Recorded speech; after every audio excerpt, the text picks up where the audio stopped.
Hello, जय हिंद दोस्तों। और इस प्रतिशत के सीरीज़ में हम लोग आगे के क्वेश्चंस देखेंगे। ठीक है, ये प्रतिशत का आखिरी क्लास होगा और इसके बाद जो है आपका प्रतिशत पूरा कंप्लीट हो जाएगा। ठीक है, तो चलिए शुरू करते हैं। यहाँ पे एक फॉर्मूला जो आपको याद करना है। यदि किसी वस्तु की कीमत 8% बढ़ा दी जाए तो उपभोग में प्रतिशत कमी, जिससे व्यक्ति का खर्च ना बढ़े। ठीक है, ये विशेष तरीके के क्वेश्चन होते हैं जो कि आमतौर पर जनरली मतलब लगभग हर एग्ज़ाम में पूछे जाते हैं। ठीक है, इसमें इस तरीके के सवाल आते हैं कि मान लीजिए कोई वस्तु है, उसकी जो कीमत है उसको 8% बढ़ा दिया जाए तो जो भी उपभोक्ता है उसको अपने उपयोग में कितनी प्रतिशत की कमी करनी चाहिए जिससे कि व्यक्ति का जो खर्च है वो ना बढ़े। ठीक है, तो इसके लिए एक फार्मूला है R/100 + R × 100। ठीक है, यहाँ पे प्लस माइनस मैंने इसलिए लिखा है क्योंकि सवाल देखिए दो तरीके से बन सकते हैं। यदि वस्तु की कीमत 8% बढ़ा दी जाए तो प्रतिशत उपभोग में प्रतिशत कमी निकालनी है हमें। ठीक है, मतलब अगर कीमत बढ़ जाती है तो उसके उपयोग में कितनी प्रतिशत कमी करनी चाहिए ताकि व्यक्ति का खर्च ना बढ़े। ठीक है, तो वहाँ पे प्लस आ जाएगा।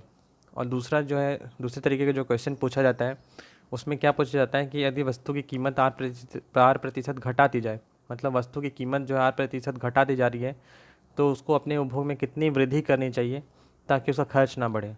ठीक है, मतलब कि अगर वस्तु की कीमत 8% घट जा रहा है तो उसको अपने उपभोग में कितने प्रतिशत बढ़ मतलब वृद्धि कर देना चाहिए। जो भी उसको पैसा बच रहा है उससे उसको और कितना खरीदना चाहिए, कितने प्रतिशत अपने उपभोग में वृद्धि करनी चाहिए जिससे कि व्यक्ति का खर्च जो है वो कांस्टेंट रहे या ना बढ़े। ठीक है, तो इसके लिए फॉर्मूला है जो भी प्रतिशत मतलब जो बढ़ा या घटा रहेगा वो R, ठीक है, बटा 100 ± R × 100। ठीक है, तो चलिए इस पर हम लोग एक सवाल देखते हैं। जैसे यहाँ पे बोल रहे हैं यदि पेट्रोल की कीमत 20% बढ़ा दी जाए तो एक कार मालिक को पेट्रोल के उपभोग में कितने प्रतिशत की कमी करनी चाहिए ताकि उसका खर्च ना बढ़े। तो यहाँ पे फॉर्मूला कैसे लग जाएगा। फॉर्मूला यहाँ पे आर का वैल्यू हम लोग को पता है 20% दिया है या 20। ठीक, तो हम लोग सीधा फॉर्मूला में रख देंगे जो भी प्रतिशत उपभोग में प्रतिशत कमी जो होगी, इसके लिए फॉर्मूला ऐसा आ जाएगा R/100 + R × 100। ठीक है, 20/100 + 20 120 × 100। 20 से कम 20 छक 120, 2 तिया 6, 2 50, तो 50/3%। ठीक है, ये हो गया हमारा आंसर। यहाँ पे दूसरी तरीके से सवालों को इस तरीके से पूछा जा सकता था कि यदि पेट्रोल की कीमत 20% घटा दी जाए, ठीक है, घटा दी जाए तो एक कार मालिक को पेट्रोल के उपभोग में कितने प्रतिशत की वृद्धि करनी चाहिए। ठीक है, मान लीजिए पेट्रोल की कीमत 20% घट जा रही है तो उसको अपने उपभोग में कितने प्रतिशत की वृद्धि करनी चाहिए कि उसका खर्च ना बढ़े। तो इसके लिए जो फॉर्मूला लगेगा वो क्या हो जाएगा R/100 - R × 100। ठीक, तो यहाँ पे 20/100 - 20 80 × 100, 20 चौके 80 और 100/4 मतलब 25%। ठीक है, तो 25% उसको क्या है अपने उपभोग में वृद्धि कर देनी चाहिए ताकि उसकी जो खर्च है वो ना बढ़े। ठीक है, देखिए मैंने आप लोगों को बहुत कम फॉर्मूले बताने की कोशिश की है, लगभग ना के बराबर फॉर्मूला मैंने पूरे प्रतिशत में बताया है। आप बहुत सारे यूट्यूब वीडियोस देखेंगे जिसमें आपको क्या है बहुत जल्दी क्वेश्चंस को हल करने का तरीका बताया जाता है, लेकिन वहाँ पे बहुत सारे आपको फॉर्मूले रटाए जाते हैं। मैंने ऐसा कुछ नहीं किया, मैंने आपको बहुत कम फॉर्मूले बताए हैं जिसमें से ये शायद पहला फॉर्मूला है या दूसरा फॉर्मूला है। तो इस फॉर्मूले को आप रट लीजिए, ठीक है, ताकि आपका जो सवाल है उसमें आपको ज़्यादा दिमाग ना लगाना पड़े और आपका सवाल जो है बहुत जल्दी से हो जाए। ठीक है, चलिए अगले सवाल की तरफ चलते हैं। देखते हैं इसमें क्या कह रहा है कि ए और बी की कुल आय जो है 1500 रुपये है। ठीक है, इसमें पहले दे दिया है दोनों की आय का योग दे दिया है 1500 रुपये। अब बोल रहा है कि ए अपनी आय का 90% तथा बी अपनी आय का 80% खर्च कर देता है। ठीक है, यदि उनकी बचत का अनुपात 3:4 है, 3:4 है, तो ए व बी की आय क्या है। बहुत आसान सवाल है, इसे कैसे करेंगे। मान लीजिए ए की आय ए है और बी की आय बी है। ठीक है, अब क्या बोल रहा है कि ए अपनी आय का 90% खर्च कर दे रहा है। कितना खर्च कर दे रहा है, यहाँ पे देखिए खर्च लिख दे रहा हूँ मैं। खर्च कितना है 90A/100, मतलब ए का 90%। इसी प्रकार से बी अपनी आय का 80% खर्च कर दे रहा है, तो इसका खर्च कितना हो जाएगा 80 B/100। ठीक है, अब क्या बोल रहा है कि उनकी बचत का अनुपात, तो बचत कितना हो जाएगा, अगर 90 A/100 खर्च कर दे रहा है ए में से, तो उसके पास बचत कितना हो जाएगा 10 A/100। ठीक है, इसी प्रकार से बी अगर 80 B/100 खर्च कर दे रहा है तो बचत कितना हो जाएगा 20 B/100। ठीक है, अब हम लोग से क्या बोला है कि उनकी बचत का अनुपात 3:4 है, मतलब इन दोनों का अनुपात, मतलब 10 A/100 अपॉन 20 B/100, इन दोनों का अनुपात कितना दिया है 3/4। इस 100 से 100 कट गया और यहाँ पे कितना आ गया A/2B बराबर 3/4, या फिर 2 से 2 गया तो ये कितना आ गया A/B बराबर 3/2। ठीक है, अब हम लोग को A/B बराबर 3/2 पता चल गया है, और यहाँ पे दोनों का हम लोग को योग भी मालूम है, A और B दोनों का योग 1500 के बराबर है। तो यहाँ पे A हम लोग 3 मान के चल रहे हैं और B 2 मान के चल रहे हैं। ठीक है, तो दोनों का योग कितना दिया है 1500। ठीक, तो A और B का योग कितना दिया है यहाँ पे 5, तो अगर 5 जो है 1500 के बराबर है, ठीक, तो एक कितने बराबर है 300 के बराबर है। तो इस प्रकार से जो है एक इसके बराबर है, जैसे कि एक 300 के बराबर है, तो ए का वैल्यू तो हम लोग 3 मान के चले थे। ठीक है, तो एक जो ए की इनकम हो जाएगी वो कितनी हो जाएगी 3 इंटू 300 मतलब 900, और बी की इतनी आय हो जाएगी 2 इंटू 300 मतलब 600। ठीक है, तो ये हो गया आपका आंसर। चलिए अगले सवाल देखते हैं। अगले सवाल में क्या कह रहा है,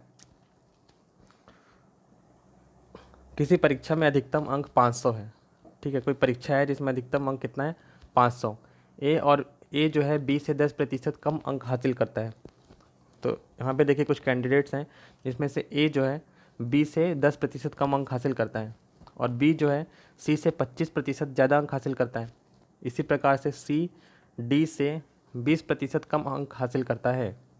यदि ए को 360 अंक मिले हैं तो डी ने कितने प्रतिशत अंक हासिल किए। ठीक है, देखिए सवाल थोड़ा सा आपको समझना है। यहाँ पे 4 कैंडिडेट हैं, ए बी सी और डी। कैमरे में दिख रहा है आपको? ठीक है, तो ए बी सी और डी। ठीक है, तो यहाँ पे अधिकतम अंक दे दिया 500। ए का वैल्यू हम लोग को पहले से मालूम है 360। ठीक है, अब यहाँ पे क्या बोल रहा है बी सी से 20%, सॉरी ए जो है 20 से 10% कम अंक हासिल करता है। ठीक है, मतलब बी जितना भी है उसका 10% कम है, मतलब कि अगर 90 जो है वो 360 के बराबर दिया है। ठीक है, मतलब बी अगर यहाँ पे ऐसा मान के चलें 100 है, तो ये कितना हो जाएगा 90, क्योंकि हम लोग को मालूम है कि ए जो है 20 से 10% कम अंक हासिल करता है। ठीक है, इसलिए मैं यहाँ पे कह रहा हूँ कि 90 जो है 360 के बराबर है, और अगर 90 360 के बराबर है तो 100 किसके बराबर हो जाएगा, यही हम लोग को निकालना है। तो 90 अगर 360 के बराबर है तो 100, 90 इंटू 360, 9 चौके 36, तो यहाँ पे 400। ठीक है, तो यहाँ पे बी कितना आ गया 400। ठीक, यहाँ तक समझ में आया? आगे देखिए इसी में अब क्या बोल रहे हैं कि बी सी से 25% ज़्यादा अंक हासिल करता है। मतलब जो बी है वो सी से 25% ज़्यादा अंक हासिल करता है। मतलब अगर ये 100 होता तो ये कितना होता 125 होता, क्योंकि जो बी है वो सी से 125 मतलब 25% ज़्यादा अंक हासिल कर रहा है। इसीलिए हम लोग अगर सी को अगर 100 मान के चलें तो बी कितना हो जाएगा 125। ठीक है, तो यहाँ पे 125 कितना दिया है 125 दिया है 400 के बराबर, हम लोग अभी निकाले हैं। तो इसी प्रकार से 100 किसके बराबर हो जाएगा 100 हो जाएगा 100/125 इंटू 400, 25 पंचे 125, 25 चौके 100, 5 अट्ठे 40, तो 8 चौके 32। तो सी की वैल्यू कितनी आ गई 320। ठीक, देखिए अब आगे इसी में देखते हैं। जिस प्रकार से अब यहाँ आगे क्या बोल रहे हैं कि सी डी से 20% कम अंक हासिल करता है। जो सी जो है वो डी से 20% कम अंक हासिल कर रहा है। मतलब कि अगर डी 100 अंक हासिल करता तो सी कितना हासिल करता 80, क्योंकि 20% कम अंक हासिल कर रहा है। ठीक है, तो यहाँ पे 80 की वैल्यू किसके बराबर दी है 320 के बराबर। तो 80 किसके बराबर है 320 के बराबर, तो 100 किसके बराबर हो जाएगा 100/80 इंटू 320। ठीक है, 20 चौके 80, 20 पंचे 100, चार चार अठे 32, तो 8 पंचे 40। ठीक है, तो यहाँ पे डी की वैल्यू कितनी आ गई? 400।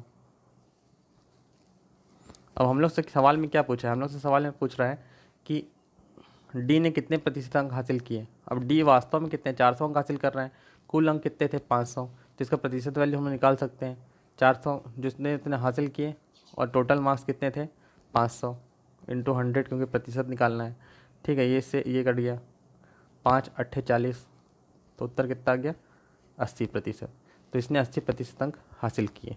ठीक है, तो उम्मीद कर रहा हूँ कि आप लोगों को मेरे जो सवाल हल करने का तरीका समझ में आ रहा होगा। और अगर किसी को डाउट हो रहा है कि किस तरीके से मतलब मैं हल कर रहा हूँ, तो कृपया करके मतलब मेरे को वीडियो में कमेंट कीजिए, जिससे कि मैं आपको और डिटेल में इसे समझा पाऊँगा। ओके, चलिए अगला सवाल देखते हैं।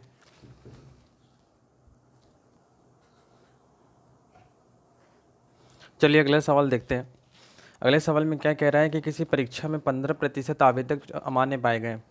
ठीक है, कोई परीक्षा थी जिसमें जितने भी आवेदन आए थे उसमें से 15% जो है आवेदक जो थे वो अमान्य पाए जाते हैं। ठीक है, अब क्या बोल रहे हैं कि मान्य आवेदकों में 62% व्यक्ति पुरुष हैं। मतलब जितने भी मान्य थे उसमें से 62% व्यक्ति पुरुष हैं।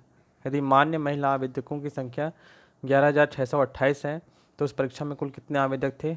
मान्य और अमान्य दोनों हम लोगों को बताना है। ठीक है, तो यहाँ पे क्या कह रहा है, मान लीजिए कोई भी परीक्षा से 15%, टोटल कितने थे? मान लीजिए 100 थे। ठीक है, टोटल आवेदन 100 आए, मतलब मान्य और अमान्य दोनों मिला के 100 आवेदन आए थे। ठीक है, जिसमें से क्या बोल रहे हैं 15% आवेदक अमान्य पाए गए, मतलब 15% या 15 लोग जो है अमान्य थे, तो कितने बच्चे 85 जो थे वो मान्य थे। ठीक है, ये अमान्य है और ये मान्य है। ठीक, अब 85 जो 85 मान्य है, मतलब कि 85 जो एलिजिबल है, उसमें से 62% व्यक्ति जो है पुरुष हैं। इसका 62% जो है वो मेल है। ठीक है, तो मतलब कि मेल जो आवेदकों की संख्या कितनी हो जाएगी? 85 का 62%। ठीक है, इसी प्रकार से क्या बोल रहा है कि मान्य महिला आवेदकों की संख्या, जो मान्य है मतलब 85, इसी में जो महिला आवेदक हैं उनकी संख्या इतनी दी है। अब हम लोग को पता है कि 62% मेल है, तो 62 में 100 में से 62 घटा देंगे अगर, तो 38 आ जाता है। तो जो 38% जो मतलब जो महिलाएं हैं, मतलब यहाँ पे क्या बोल रहे हैं कि फीमेल है। ठीक है, ये 85 का 38%। क्यों ऐसा लिख रहा हूँ? क्योंकि देखिए टोटल मान्य कितने हैं 85, जिसमें से 62% मेल है। अगर 62% मेल हैं तो बचे हुए 38% क्या होंगे? फीमेल होंगे। ठीक है, और जो कि मान्य है, तो इन फीमेलों की संख्या हम लोग को परसेंटेज में ये है, और जो एक्चुअल वैल्यू इसकी कितनी दी है? 11,628। ठीक है, अब यहाँ पे क्या है 85 इंटू 38/100, ये किसके बराबर बता रहा है? 11,628। ठीक, तो 100 किसके बराबर हो जाएगा? 100 हो जाएगा किसके बराबर? 100/85 इंटू 38/100 इंटू 11,628। ठीक है, इसको हल कर लेंगे तो आंसर आ जाएगा। मैं यहाँ पे हल नहीं कर रहा हूँ, मैं आपको आंसर बता दे रहा हूँ डायरेक्ट। ठीक, आंसर इसका होगा 36,000। ठीक, तो अगर आपको ये हल करने में दिक्कत हो रहा है तो आप मुझे कमेंट कीजिए, मैं इसको हल भी कर दूंगा। खैर, लेकिन आपको ये जो छोटे मोटे कैलकुलेशन है तो आपको सीखने पड़ेंगे, और क्योंकि एग्ज़ाम में तो आप ही को करना है। चलिए अगला सवाल देखते हैं। यदि किसी विद्यालय में लड़के तथा लड़कियों का अनुपात 3:2 है। ठीक है, यदि 20% लड़के और 30% लड़कियां छात्रवृत्ति प्राप्त करती हैं, मतलब कोई विद्यालय है, मान लीजिए हम लोग ऐसा मान लेते हैं कि टोटल जो विद्यार्थियों की संख्या 100 है। ठीक, अब इसमें क्या बोल रहा है कि 100 में से जो है 3:2 है, मतलब बॉयज़ या लड़के जो हैं और गर्ल्स। ठीक, बॉयज़ और गर्ल्स का अनुपात कितना दिया? 3:2, टोटल 5 हो गया। 3:2 मतलब टोटल 5। ठीक, और जो टोटल 5 है वो किसके बराबर है? 100 के बराबर है। 5 अगर 100 के बराबर है तो 3 किसके बराबर हो जाएगा? 3/5 इंटू 100, तो 3/5 इंटू 100, 5 दूनी 10, 0, 20, 40, 20, 60, तो बॉयज़ कितने आ गए? 60। ठीक है, बॉयज़ कितने आ गए? 60, तो बच्चे 40 जो हैं होंगे वो क्या होंगी? गर्ल्स होंगी। यहाँ तक समझ में आया? अब यहाँ पे क्या बोल रहा है, देखिए आपको दिखाई दे रहा है? मैं थोड़ा आगे बोर्ड को आगे कर देता हूँ। ठीक है, दिख रहा है। तो देखिए अगर 60 बॉयज़ है अब 40 गर्ल्स है, अब यहाँ पे क्या बोल रहा है कि इसमें से 20% लड़के और 30% लड़कियाँ छात्रवृत्ति प्राप्त करती हैं, मतलब 60 और 40 टोटल कितने हो गए 100। अब इसमें क्या बोल रहा है कि 60 का 20%, ठीक, 60 का जो 20% है उतने लड़के और 40 की 30% लड़कियाँ जो है छात्रवृत्ति प्राप्त करती हैं। 60 का 20% कितना हो जाएगा, ये हम लोग निकाल लेंगे, ये सुन ये सुन ये सुन ये सुन, मतलब कि 12 लड़के, ये बॉयज़, ठीक है 12 बॉयज़। इसी प्रकार से 40 का 30%, 40 का 30%, ये सुन ये सुन ये सुन ये सुन, यहाँ भी आ गया 12, मतलब 12 गर्ल्स, ठीक है। तो 12 बॉयज़ और 12 गर्ल्स, मतलब कि टोटल 24 स्टूडेंट्स को छात्रवृत्ति मिलती है, ठीक है। अगर टोटल 24 स्टूडेंट्स को छात्रवृत्ति मिलती है तो कितने प्रतिशत को नहीं मिल रही होगी, 100 माइनस 24, मतलब 76%। तो 76% जो स्टूडेंट्स हैं उनको छात्रवृत्ति नहीं मिल रही है, यही आपसे पूछा था, ठीक है, आसान सवाल था।